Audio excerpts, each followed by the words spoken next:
عورتوں کے لیے اپنے قریبی رشتہ داروں، سگے بھائی، بیٹا اور شوہر وغیرہ کی قبروں پر بھی جانا جائز ہے۔ غیر لوگوں کی قبروں پر عورتوں کا جانا حرام ہے۔ جو عورتیں بابوں، مزاروں، درباروں اور پیروں کی قبروں پر جاتی ہیں، یہ جائز نہیں بلکہ حرام ہے۔ عورتوں کا غرض سے قبروں کی زیارت کرنا حرام ہے۔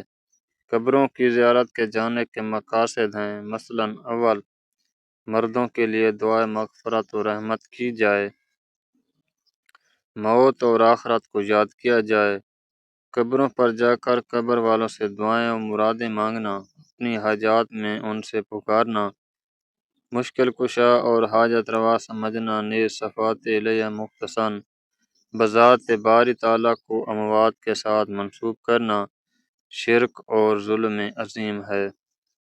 نبی کریم صلی اللہ علیہ وآلہ وسلم نے ابتدا میں قبروں کی زیارت سے منع فرمایا تھا، پھر بعد میں اجازت دیتے ہوئے فرمایا، قبروں کی زیارت کیا کرو کیونکہ یہ آخرت کی یاد دلاتی ہے۔ بعض علماء عورتوں کے لیے قبروں کی زیارت کو شرائط کے ساتھ جائز کہتے ہیں، مثلاً پردے کا اہتمام ہو، نوحہ و ماتم نہ ہو اور فتنے کا اندیشہ نہ ہو۔ بعض علماء اسے مکروہ کہتے ہیں، خاص طور پر اگر بار بار قبرستان جانا معمول بن جائے۔ بعض علماء بعض احادیث کی بنا پر اسے ناجائز قرار دیتے ہیں۔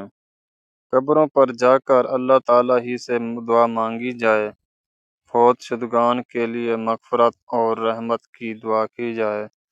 قبروں سے مرادیں مانگنا، مدد طلب کرنا یا انہیں مشکل کشا سمجھنا جائز نہیں، کیونکہ دعا اور غیبی مدد صرف اللہ تعالیٰ سے مانگی جاتی ہے۔